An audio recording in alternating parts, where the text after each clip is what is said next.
고린도전서 12장 1절로 11절 말씀입니다. 한 절씩 교독하고 마지막 절은 함께 읽겠습니다. 제가 먼저 읽습니다.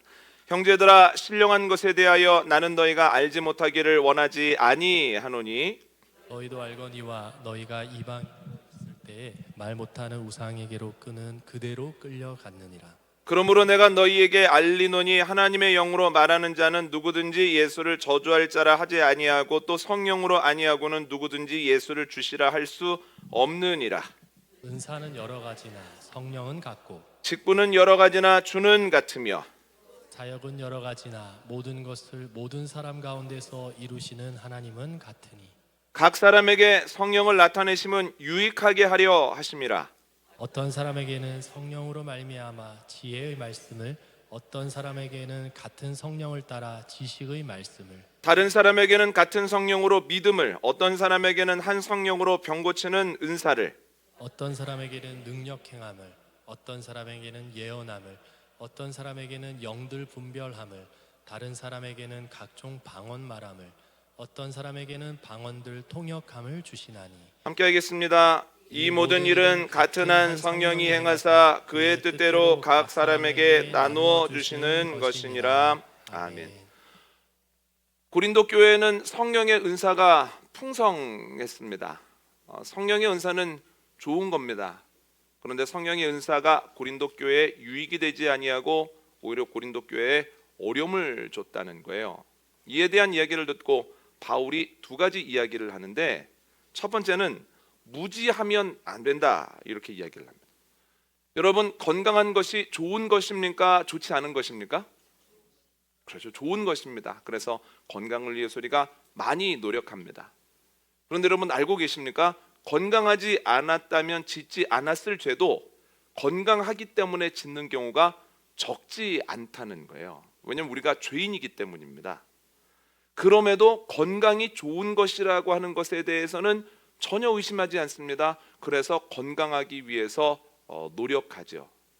그리고 다음부터는 건강을 가지고 좋은 일에 사용해야지, 이렇게 생각을 하거든요. 여러분, 앞에서 말씀드린 것처럼 성령님도 너무나 좋은 분입니다.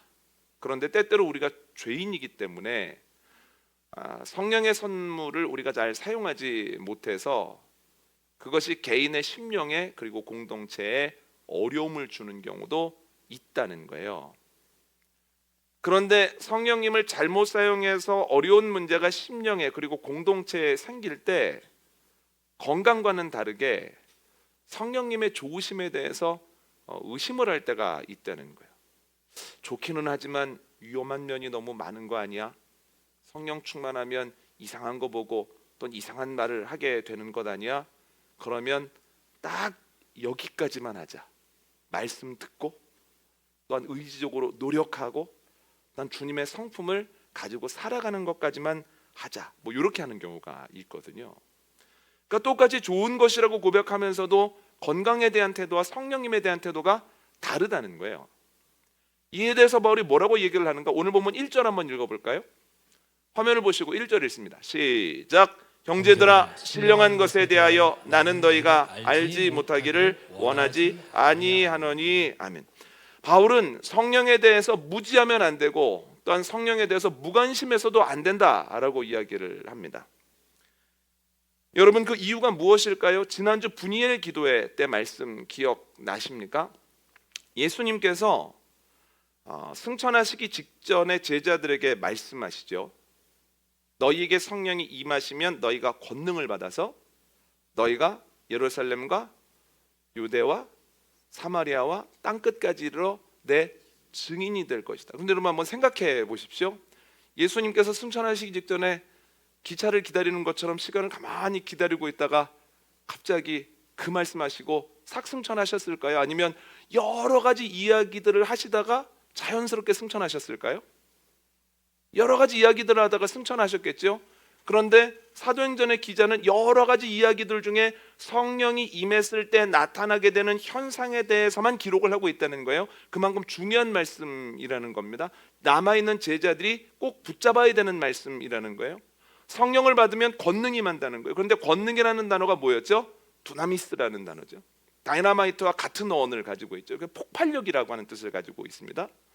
그래서 성령으로 인하여서 권능을 받아야만 돌 같은 내 마음이 깨진다는 거예요. 성령의 은혜 아니고는 돌 같은 내 마음 깨지지 않습니다. 여러분, 사람이 유순해 보이느냐 그렇지 않느냐, 혹은 그것을 표현하느냐 표현하지 않느냐의 차이는 있지만 사람마다 고집이 있죠. 고집이 성경적 단어로 뭐냐면 돌 같은 마음입니다. 돌 같은 마음이 성령 아니고는 절대로 안 깨진다는 거예요. 그래서 성령님이 꼭 필요하다는 거예요, 우리에게. 여러분, 다이너마이트로 뭘 합니까? 산을 뚫어서 길을 내지 않습니까? 그래서 내가 살아가면서 산과 같은 문제가 내 앞에 있는데 성령님이 나에게 주시는 권능이 아니면 산과 같은 문제를 이겨낼 수 없다는 거예요. 그래서 성령님이 필요하다는 거예요. 성령님이 나에게 임재하셔야만 돌 같은 내 마음도 깨지고 내 앞에 산과 같은 문제도 우리가 넘어설 수 있다라고 하는 거죠. 이 말이 뭐냐면 성령님이 임하지 않으면 신앙생활이 때때로 매우 무기력하다라고 하는 거예요. 신앙생활을 하는데 오랫동안 했는데 직분도 받았는데 돌 같은 내 마음이 깨어지지 않으니 삶의 모습이 바뀌지 않습니다. 분명히 예배당에서는 무엇인가 하는 것 같았는데 현실적인 문제가 닥쳤을 때는 그 문제를 넘어설 힘과 용기가 생기지 않는다라고 하는 거예요. 여러분, 성령님의 임재는 선택이 아니라 반드시 필요한 것임을 기억하는 저와 여러분 되어주시기를 원합니다. 그런데 또 하나의 이유가 있습니다. 성령님이 꼭 붙잡아 주셔야 된다는 거예요. 우리가 말씀을 붙들고 하나님을 붙드는 것만으로는 우리가 이길 수 없는 문제를 우리가 극복해낼 수 없다라고 하는 거예요. 여러분, 안전벨트 매십니까 안 매십니까? 안전벨트 매시죠?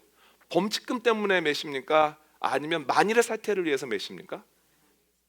만일의 사태가 났을 때 손잡이 꼭 잡으면 안 될까요? 하면서 딱 잡을 수 있을까요? 두 가지가 문제가 있는데, 첫 번째는 내가 예측할 수 있는 건 사고라고 안 합니다. 그러니까 전혀 예측하지 못하는 상황 속에서 일어나기 때문에 사고라고 하고, 만약에 예측이 가능해도 차에서 어떤 문제가 생겼을 때 내가 잡는 힘만으로는 내가 그걸 이겨낼 수 없다는 거예요. 그래서 어떻게 합니까? 내가 잡는 힘으로 이기는 게 아니라 나를 잡아주는 힘으로 이긴다는 거예요.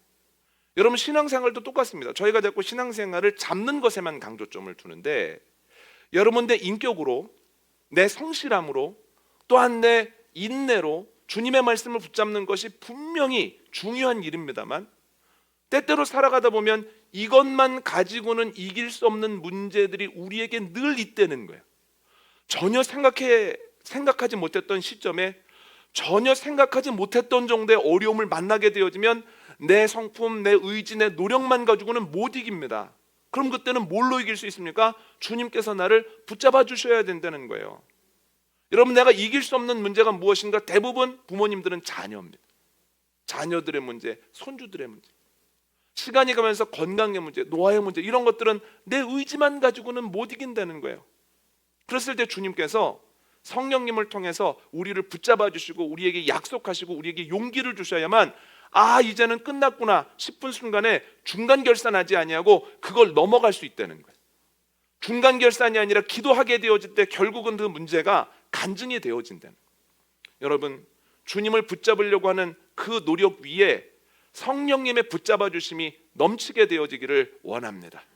그랬을 때 주님께서 나를 붙잡아 주심으로 인하여서 요동하지 아니하는, 이 문제에 넘어지지 아니하는, 이 문제가 간증이 되어지는 역사가 저와 여러분에게 넘치게 되어지기를 원합니다. 첫 번째는 무지하지 말아라, 이렇게 얘기를 하고, 두 번째는 혼돈하면 안 된다, 이렇게 얘기를 합니다. 1절 다시 한번 띄워주시겠습니까? 무지하면 안 된다, 알지 못하는 걸 원하지 않는다라고 하는데 앞에 뭐라고 얘기를 하고 있습니까? 형제들아, 신령한 것에 대해서는 이렇게 얘기를 하잖아요. 신령한 것에 대해서는 이건 성령의 은사, 성령님을 의미하거든요. 그런데 이렇게 바울이 표현하는 이유가 뭐냐면, 고린도 교인들이 신령한 것이라고 은사를 표현했습니다. 그 이유가 뭐냐면 학자들의 그 연구를 보니까 고린도 교회 옆에 아폴론 신전도 크게 있었고 디오니소스를 제사하기 위한 제의도 매우 빈번하게 열렸다는 것. 이방 종교가 굉장히 그 주변에 성행했다는, 그럴 수밖에 없는 것이 고린도가 항구 도시이기 때문에 항구 도시에는 수많은 사람들이 출항을 하지 않습니까? 돌아오기까지 얼마나 불안하겠습니까? 그래서 이방의 여러 신들의 노여움을 풀고 또한 그들에게 잘 보이기 위해서 여러 이방 종교의 제의가 매일매일 거의 열리다시피 했다는 거예요. 그런데 이방 종교의 큰 특징이 뭐냐면 황홀경입니다. 황홀경이 뭐냐면 이방 종교의 제의가 이런저런 모양으로 계속 되어지다가 어떤 시점이 되어지면 그 이방 종교의 사제나 그 이방 종교의 숭배자가 알 수 없는 힘에 사로잡혀서 알 수 없는 언어들을 막 쏟아내는, 오야, 이게 우리가 그냥 기본적으로 생각하는 그 모습과는 완전히 다른 모습을 보인다 해서 황홀경이라고 불렀거든요.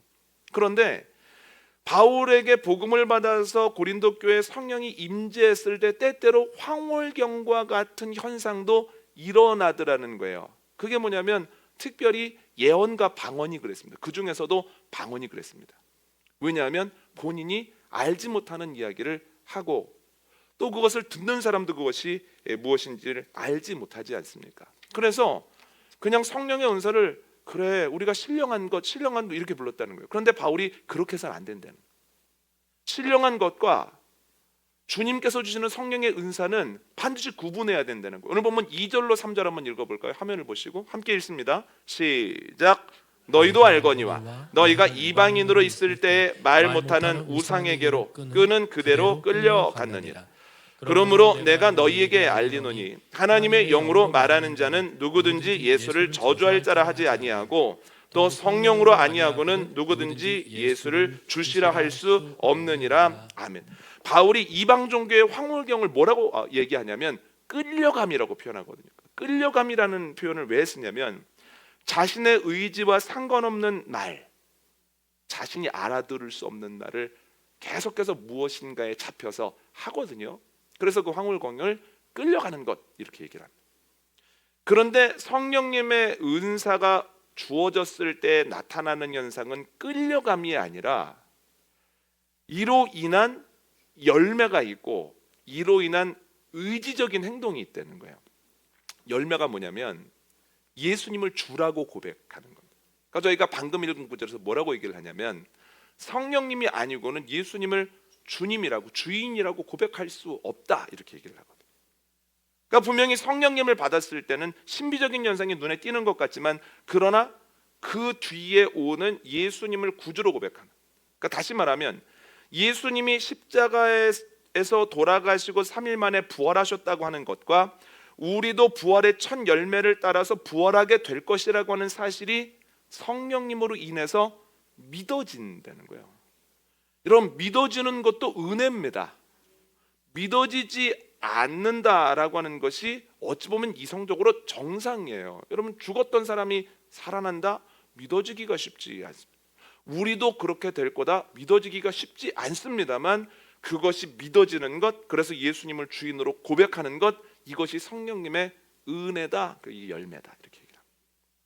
그 다음에 의지적인 현상이 나타나는데 예수님을 나의 주인이라고 고백하는 순간, 예전에 주일 예배 때 드렸던 말씀의 그 표현으로 따르자면 제국의 한 가운데에서 대안적인 삶을 살기 위해서 힘쓰는 일이 일어난다는 거예요. 성령을 받으면 그래도 나는 똑같은 상황에서 다르게 살아봐야지, 다른 사람들은 미워하지만 나는 주님의 마음을 품고 살아봐야지, 다른 사람들은 돈을 목적으로 하지만 그러나 나는 돈이 아니라 하나님의 나라를 바라보면서 가봐야지, 의지적인 행동이 있다는 거예요. 그래서 황홀경이라고 하는 것은 굉장히 신비적인 현상으로 인해서 뭔가 벅차다가 그것으로 끝나지만 성령님으로 인하여 일어나는 일은 우리가 예수님을 주인으로 고백하고 그 뒤에 내 삶의 자리에서 주님의 자녀로 살아보려고 하는 그 의지적인 행동으로 나타나는 것이니 완전히 구분해야 된다 이렇게 얘기를 하죠. 이것을 보면 여러분 이 저녁에 쉬고 싶으실 텐데 이 자리에 나와서 주님을 찬양하고 말씀을 전하고 나누고 또한 주님께 온전하게 기도하는 것 자체가 우리가 성령을 받은 증거인 줄 믿습니다. 또한 우리가 주님의 뜻대로 살아가려고 노력하는 것 자체가 이미 우리에게 성령이 주어진 증거인 줄 믿습니다. 신기한 현상이 일어나서가 아니라 내가 이 자리에서 주님을 찬양하고 주님을 찬양할 때 기쁘고 기도할 때 내 마음에 평안이 강같이 흐르는 것 자체가 성령 받았다는 증거구나. 이것을 기억하는 저와 여러분 되어지시기를 원합니다. 여러분, 오늘 본문으로부터 고린도전서 14장에 이르기까지 성령의 은사에 대해서 설명을 하는데, 오늘 본문에는 두 가지가 나옵니다. 첫 번째는 뭐냐면 성령의 은사는 선물이라는 거예요. 선물. 여러분, 성탄절마다 가정의 분위기가 다릅니다만 저희 가정의 분위기는 꼭 산타 할아버지가 오시는 분위기였습니다. 그래서 성탄절에 아침에 일어나면, 교회 가기 전에 일어나면 머리맡에 꼭 선물이 있었습니다. 가장 기억에 남는 게 뭐냐면, 예전에도 한번 말씀드렸던 것 같은데 80년대 아주 초반인 것 같은데 기차가 있었어요. 검은색 기차. 그 검은색 기차 밑바닥에 건전지 옆에 이렇게 전원이 있거든요. 그 전원을 딱 키면 이렇게 기적 소리가 나요. 뿌뿌 하면서 이제 기차가 막 달려가는 거예요. 앞에서 불이 번쩍번쩍 하면서. 그러면서 장애물이 있으면 또 탁 부딪혔다가 뒤로 돌아서 탁 가기도 하고. 어렸을 때 그걸 받고 얼마나 좋았는지, 그것을 풀고 처음 딱 스위치를 눌렀을 때 그 영상이 아직도 머릿속에 또렷하게 남아 있다는 거예요. 그걸 한참 가지고 놀았어요. 저희 집 마루가 꽤 넓었거든요. 그러니까 마루에서 이렇게도 보내보고 저렇게도 보내보고 막 재미있게 가지고 놀다가 그 기차를 친구와 함께 가지고 놀고 싶어서 친구네 집으로 갔습니다. 그래서 친구도 장난감을 받았겠거니 해서 물어봤더니 제 친구가 제 선물을 보더니 급격하게 표정이 어두워지면서 자꾸 안 알려주는 거예요. 근데 겨우겨우 알려주는데 그 친구는 뭘 받았냐면 과자 종합 선물 세트를 받은 거예요. 그래서 제가 기차를 받았다는 사실에 굉장히 이렇게 의기소침해졌던 그런 기억이 있습니다. 여러분, 제가 그 친구보다 더 좋은 선물을 받을 자격이 있었던 게 아닙니다. 그냥 산타 할아버지 마음이죠. 그러니까 좋은 선물을 받았다고 해서 교만해질 것도 없고, 야, 너 다음에 나처럼 좋은 선물 받으려면 어떻게 하는지 내가 알려줄까? 네 삶을 나에게 읊어봐라. 남의 삶을 분석해줄 필요도 없고, 그 친구도 내가 비교적 좋은 선물을 못 받았다고 해서 의기소침할 필요도 없습니다. 그냥 주는 산타 할아버지 마음이라는 거예요. 그 선물의 성격이 그렇습니다. 내가 잘해서 받은 게 아니고요. 그러니까 준 사람의 그 사랑과 마음 때문이죠. 그리고 상황도 있었겠죠. 가정마다. 근데 여러분, 성령의 은사도 선물입니다. 한번 오늘 본문 읽어볼까요? 11절입니다. 함께 읽습니다. 시작. 이 모든 일은 같은 성령이 행하사 그의 뜻대로 각 사람에게 나누어 주시는 것이니라. 아멘. 내가 노력해서 획득한 것입니까? 아니면 주님이 뜻대로 나누어 주신 것입니까? 뜻대로 나누어 주신 거라는 거예요. 그러면 선물을 받았느냐 못 받았느냐, 또한 선물은 무엇을 받았느냐는 나에게 달린 문제입니까? 아니면 주는 이 하나님에게 달린 문제입니까? 하나님에게 달린 문제라는 거예요. 그래서 내가 은사를 받았다고 해서 좋은 은사라고 생각된다고 해서 교만할 것도 없고, 저 사람은 왜 못 받는 거야 하면서 저 사람의 삶에 대해서 분석할 필요도 없고, 저 사람은 받았는데 나는 못 받았다고 해서 의기소침할 필요도 없다라고 하는 거예요. 그런데 고린도 교인들에게만 이야기한 것이 아니라 그 당시에 다른 교회에서도 이러한 교만과 서운함이 있었기 때문에 다른 교회들에도 똑같은 이야기를 하거든요. 한번 읽어볼까요? 로마서 12장 3절입니다. 함께 읽습니다. 시작. 내게 주신 은혜로 말미암아 너희 각 사람에게 말하노니 마땅히 생각할 그 이상의 생각을 품지 말고 오직 하나님께서 각 사람에게 나누어 주신 믿음의 분량대로 지혜롭게 생각하라. 아멘. 뭐라고 바울이 로마 교인들에게 이야기를 합니까? 하나님께서 각 사람에게 나누어 주신 것을 잘 사용해라. 그러니까 하나님이 주신 거다라고 이야기를 하고 있습니다. 다시 한번 말하지만 선물은 하나님이 주시는 겁니다. 성령의 선물. 받았다고 교만할 필요도 없고 이것을 가지고 남을 평가해서도 안 되고, 또한 나는 못 받은 것 같다고 해서 또 무례할 필요도 없다는 거예요. 요즘 이제 사랑하는 목사님들이 이제 교회를 개척하고 그리고 교회를 위해서 헌신을 다하고 있다는 이야기들을 종종 듣습니다. 그래서 저희가 목요일마다도 기도하고 또한 오늘 설교를 마치고도 중보 기도를 할 텐데, 기도를 할 때마다 저도 개척을 했습니다만 개척이 정말 쉽지 않은 일이구나라는 생각을 하면서 우리 교회는 어떻게 교인들이 오셨을까 고민을 해봤습니다. 뭐냐면 그 방법을 알아야 좀 알려드릴 수 있지 않겠습니까? 근데 아무리 생각해도 제가 한 것이 아무것도 없습니다. 그냥 알지 못하는 분들이 알지 못하는 방법으로 또 기대하지 않았었는데 갑자기 오셔서 함께 예배를 드리게 된 거거든요. 그래서 설교를 준비하면서 제가 다시 한번 깨닫게 된 게 뭐냐면, 목회자에게 성도는 선물이라는 거예요. 그러니까 이것은 전적으로 하나님의 마음이라는, 하나님의 계획하심과 마음 때문입니다. 그렇다면 교회가 많이 부흥했다고 해서 이건 내 능력이야 착각하면서 교만해질 것도 없고, 또한 하나님께서 또 적은 인원과 예배를 드리게 하신다고 해서 이것 때문에 주눅들 필요도 없다는 거예요. 하나님께서 주신 선물을 감사함으로 받고 함께 하나님을 향하여 나아가기 위해서 힘쓰는 것이 교회들마다 해야 되는 일이라는 거예요. 그러면 시선을 어디에 둬야 됩니까? 옆 교회에 둬서는 안 되는 거예요. 어디에 둬야 됩니까? 궁극적으로는 초대교회에 둬야 된다는 거예요. 교회의 본 모습이 뭘까? 초대교회를 바라보고 더 멀리는 하나님을 바라봐야 된다는 거예요. 여러분, 우리의 기준이 세상에 되어서도 안 되고 옆교회가 되어서도 안 되고 초대교회가 되어야 하고 초대교회를 허락하신 하나님이 되어야 한다는 거예요. 여러분, 이것을 기억하고 우리가 바라봐야 할 곳을 바라보는 복된 신앙생활 하게 되어지기를 원합니다. 그런데 높아심이 하나만 더 말씀을 드리면, 이 이야기를 듣고 하나님께서 전적으로 그냥 결정하셔서 주시는 것이면 선물이 무작위로 주어지나? 라고 생각하실 수도 있겠지만, 여러분, 그런 건 아닙니다. 제가 받았던, 산타 할아버지에게 받았던 선물을 생각해 보면 양말도 있었습니다. 양말. 그런데 참 희한한 것이 양말이 필요할 때인데 어떻게 산타 할아버지가 알고 양말을 이렇게 주신 거예요. 또 한 번은 책가방하고 공책을 주셨어요. 제가 너무 이렇게 아끼던 첫 번째 책가방이어서 기억이 나는데, 이렇게 강아지가 이렇게 있고 눈알이 있어서 눈알 안에 뭐가 들어가 있어서 이렇게 가방을 움직이며 눈알이 이렇게 돌아가는, 그리고 메이커는 37이었어요. 기억에 나거든요. 그런데 참 신기한 게 초등학교 입학하기 전에 성탄절이었거든요.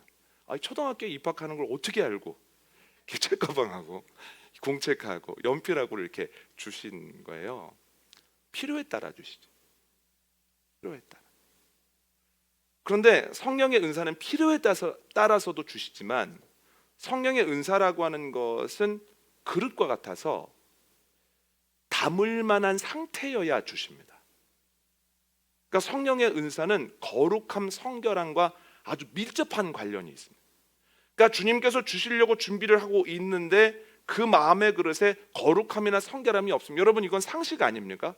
음식을 담고 싶어도 그 그릇이 아무리 멋있고 아무리 좋은 모양새를 가지고 있어도 그것이 깨끗하게 정리되어 있지 않으면 그 그릇에는 지금은 못 담는 거예요. 언제 담을 수 있습니까? 그것을 깨끗하게 했을 때 담을 수 있다는 거예요. 그래서 성령의 은사가 담기기 위해서는 거룩함과 성결함이 선결되어야 한다는 거예요.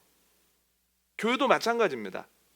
목회자가 교인의 영혼을 아끼고 영혼을 위해서 기도할 수 있는 준비가 되어야만 하나님께서 또 그에 대해서 준비한 이들을 보내신다는 거예요. 그런데 준비가 됐다고 해서 반드시 담아주시는 건 아닙니다. 그건 하나님 마음입니다. 하나님 마음입니다. 저희 어머님이 그러시더라고요. 야, 내가 지난주에 찬장을 정리하다 보니까 내가 시집 올 때 가지고 온 그릇이 있더라. 그런데 그걸 쓰셨습니까? 안 쓰셨습니까? 안 쓰셨으니까 지난주에 보니까 아이고, 이거 내가 갖고 올 때 50년도 넘게 된 이러신 거잖아요. 깨끗이 준비되어 있어도 담느냐 안 담느냐는 누구 마음입니까? 네, 쓰는 사람 마음이고 하나님 마음이에요. 그러나 우리가 해야 되는 건 뭡니까? 그러나 주님께서 담으시려고 하고 쓰시려고 할 때 그때 하나님께서 이거 안 되겠네, 아직은 그렇게 하시지 않도록 우리의 심령을 늘 성결하게 거룩하게 관리하는 건 우리의 몫이라는 거예요. 그러나 담아주시는 건 주님의 뜻이죠. 여러분, 성령의 은사가 선물이라고 하는 것을 기억하는 저와 여러분 되어주시기를 원합니다. 두 번째, 어떤 이야기를 하냐면 성령의 은사는 선물이자 사명이라는 거예요. 여러분, 성탄절에 왜 산타 할아버지가 저한테 기차 선물을 주셨을까요? 크게 두 가지 같은데, 첫 번째는 행복하게 가지고 놀라는 거예요. 행복하게. 그래서 저는 그걸 받자마자 마루에서 이렇게도 보내보고 저렇게도 보내보고 한참 재밌게 가지고 놀다가 그것을 이제 친구에게 가지고 갔죠. 두 번째 이유가 그건 것 같아요. 이것이 친구와의 관계에 있어서 유익이 됐으면 좋겠다. 친구랑 놀 때 이걸 가지고 놀므로 인해서 더 행복해라. 너도 행복하고 친구도 행복해라. 그런데 그 친구가 행복하게 놀았을까요? 못 놀았을까요? 네, 그 친구의 표정이 어두워지고 이야기를 나누다가 제 기억으로는 그 뒤에 일주일은 자꾸 저를 안 만났던 것 같아요. 근데 왜 그랬을까요? 어려서 그렇습니다. 선물은 제가 받았지만 소유권은 저에게 있지만, 그러나 그것으로 인하여서 행복을 누릴 권리는 친구라고 하는 공동체 안에 있는 거예요. 그래서 제가 좋은 선물을 산타 할아버지에게 받았다라고 하는 것은 저와 함께하는 친구들에게는 좋은 걸까요? 나쁜 걸까요? 좋은 거죠. 소유권만 없으면 이것을 가지고 다 유익하게 즐겁게 지낼 수 있지 않습니까? 그런데 어리면 그걸 모른다라고 하는 거예요. 여러분, 주님께서 성령의 은사를 선물로 주시는 이유가 있거든요. 오늘 보면 7절 한번 볼까요? 7절 함께 있습니다. 시작. 각 사람에게 성령을 나타내심은 유익하게 하려 하심이라. 아멘. 어떻게 하기 위함이라고요? 유익하게 하려 하심이라는 거예요. 여러분, 각 개인의 심령이 유익하게 하려 하심이라는 거예요. 여러분, 예전에 외국에서 목회하시는 분이 설교 중에 이런 말씀하시더라고요. 외국 욕 중에 그 외국의 그 교회 다니시는 분들이 어떤 사람을 보면서 욕하는 것 중에 이런 게 있다는 거예요. 성령 받지 말고 신앙생활이나 해라, 이런 욕이 있다는 거예요. 왜 그럴까요? 성령 받지 않고 신앙생활 하는 것만큼 재미있고 지루한 건 없다는 거예요. 여러분, 성령을 받았을 때 신앙생활이 행복하고 재밌고 기대가 되는 거지, 성령님이 없이 내 의지만 가져가는 건 너무 힘든 일이니까. 오죽하면 외국 목사님들끼리 무슨 이야기를 유혹할 때 성령 받지 말고 신앙생활이나 해라, 목회나 해라, 이렇게 얘기를 하겠습니까? 그래서 성령을 받으면 개인의 신앙생활에 너무 유익하다는 거예요. 여러분, 방언 받아 보십시오. 그러면 예전에는 5분 10분 기도하는 게 너무 힘들거든요. 기도하다가 눈 떠보면 3분 지나 있고, 기도하다가 눈 떠보면 한참 된 것 같은데 10분 지나 있고. 그런데요, 방언을 처음 받고 기도를 막 하기 시작하면 시간의 길이가 중요한 건 아니지만, 그러나 하나님과의 관계, 하나님과 나누는 대화가 막 깊어지는 가운데에서 잠깐 기도한 것 같은데 30분 한 시간이 훌쩍 지나가는 경우가 많거든요. 그리고 또 방언으로 기도하는 중에 하나님께서 나를 사랑하시는구나 라고 하는 확증된 마음을 주실 때도 있거든요. 그러니까 성령을 선물로 받았을 때 개인의 신앙생활에 유익함이 있다는 거예요. 그런데 개인의 유익함만 있느냐? 아니요. 개인의 유익함만 있는 것이 아니라 내가 속해 있는 공동체도 내가 하나님께로부터 받은 선물로 인하여서 유익함을 누린다라고 하는 거예요. 그런데 고린도 교인들이 이걸 잘 사용했을까요? 못 사용했을까요?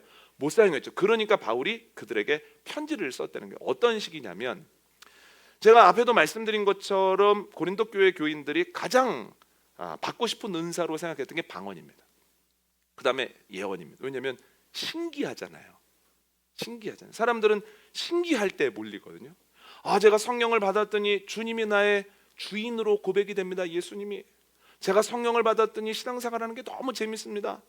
제가 성령을 받았더니 문제 앞에서 두렵지 않습니다. 분명히 성령의 은사고 놀라운 일임에도 불구하고 그것보다는 알아들을 수 없는 말을 하네, 갑자기 무슨 말을 했는데 그게 그대로 이루어지네. 이게 훨씬 더 사람들에게는 매력적인 거예요.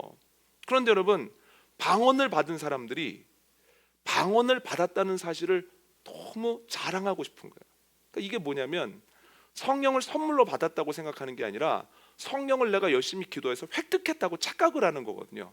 그래서 어떤 일이 일어났냐면 그 당시 고린도 교인들이 이렇게 예배를 드리다가 방언을 갓 받은 사람들이 방언 받은 게 너무 자랑하고 싶으니까 벌떡 일어나서 방언 기도를 하는 거예요. 예배 중에. 여러분 생각해 보십시오. 제가 같이 말씀을 막 전하고 있는데, 아니면 김성인 목사님이 찬양 인도하고 있는데 갑자기 어떤 분이 벌떡 일어나가지고 방언으로 막 한다 그러면 이게 얼마나 질서가 깨지겠습니까? 그런데 벌떡 일어나서 방언을 막 하는 거예요. 그럼 옆에 있는 분들이 조금 있다가 기도 시간에 합시다 이래야 되는데, 그 옆에 있던 분이 어떻게 생각을 하냐면 나도 받았어. 그래가지고 옆에 있는 분이 또 일어나가지고 방언을 막 시작하는 거예요. 그러면 두 번째 그런 일이 일어나고부터는 이제 여기저기에서 당신들만 받은 거 아니야, 나도 신령한 사람에서 여기저기서 막 일어나는 거예요. 그러니까 예배가 진행이 안 되는 거예요. 어떻게 그런 일이 일어났을까 싶지만 아주 빈번하게 그런 일이 일어났다는 얘기를 바울이 들은 거예요. 그런데 여러분, 교회 안에는 여성분들이 많습니까? 남성분들이 많습니까? 저희 한번 쑥 둘러보시죠. 저희 교회도 여자분들이 많습니까? 남성분들이 많습니까? 여자분들이 많잖아요. 그리고 성령 연사는 또 여자분들이 또 잘 받는 경우가 많습니다. 더 주시는 경우가 많아요. 그래서 벌떡벌떡 일어나서 방언하시는 분들 중에 여자분들이 대다수인 거예요. 그래서 고린도전서 14장에서 바울이 뭐라고까지 얘기하냐면 여자여 잠잠하라라고 얘기를 하거든요. 그러니까 이 말을 맥락 안에서 이해를 하셔야 됩니다. 이걸 가지고 성경에도 나와 있잖아, 여자여 잠잠하라고 했잖아. 이제 이게 뭐냐면 이제 본인이 큰 근거나 논리 없이 뭔가를 주장했는데 이제 여성분과 이야기를 하다가 이게 잘 안 되면 성경 말씀을 들이대는 그런 뜻이 아닙니다.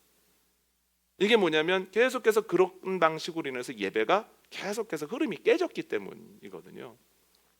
개인에게도 유익하지 못하고 공동체에도 유익하지 못했다는 거예요. 그래서 바울이 너희 자랑하라고 은사 주신 게 아니야, 너희 유익하라고 주신 게 아니야, 너희의 심령을 위해서, 공동체 유익을 위해서 주신 거야 라고 이야기를 하죠. 이 말이 뭐냐면 하나님이 주신 은사는 영적 장식품이 아니라는 거예요. 이게 무엇입니까? 하나님의 나라를 건설해 나가는 건축 도구라는 거예요. 여러분, 성령의 은사를 사모하는 저와 여러분 되어주시기를 원합니다. 성령의 은사를 통해서 신앙생활하는 것이 너무 행복하고, 신앙생활을 하는 가운데 앞으로 경험하게 될 일들에 대한 기대감이 넘치게 되어지기를 원합니다. 이 문제는 어떻게 풀릴까? 이 문제는 어떤 방식으로 큰 간증이 되어질까? 우리의 자녀는 어떻게 하나님께 그 영광을 드러내는 도구로 쓰임 받게 될까라고 하는 기대감이 저와 여러분에게 넘치게 되어지기를 원하고, 또한 내가 받은 성령의 은사를 통해서 오늘 본문에 나오는 것처럼 누구를 가르치는 것이나 지식을 전하는 것이나 어려울 때 지혜를 발휘하는 것이나 누군가를 섬기는 일이나 누군가를 끌어안고 인내해 주는 일이나 여러 가지 모양의 성령의 은사를 통해서 교회 공동체가 점점 하나님의 형상을 닮아가고 그리스도의 분량으로 자라나는 은혜가 넘치게 되어지기를 원합니다. 성령의 은사가 영적 장식품이 아니라 하나님의 나라를 확장시키는 건축도구로 사용되어지는 저와 여러분 되어지시기를 원합니다. 오늘 말씀 정리합니다. 바울이 이야기를 합니다. 성령의 은사를 무시하거나 이에 대해서 무지하면 안 된다. 성령의 은사를 신비적 현상과는 구분해야 된다. 그러니까 성령의 은사의 성격이 무엇인가? 첫 번째는 선물이라는 거예요. 하나님께서 주신 거라는 거예요. 그러므로 자랑할 것도 없고 서운할 것도 없죠. 두 번째는 무엇입니까? 사명이라는 거예요. 잘 사용해야 된다는 거예요. 내 개인적인 신앙생활뿐만 아니라 공동체가 점점 하나님의 뜻을 드러내는데 잘 사용돼야 된다는 거예요. 선물을 구하고 선물을 받고 그 선물을 가지고 사명을 잘 감당하는 저와 여러분 생명문교회 되어지시기를 원합니다.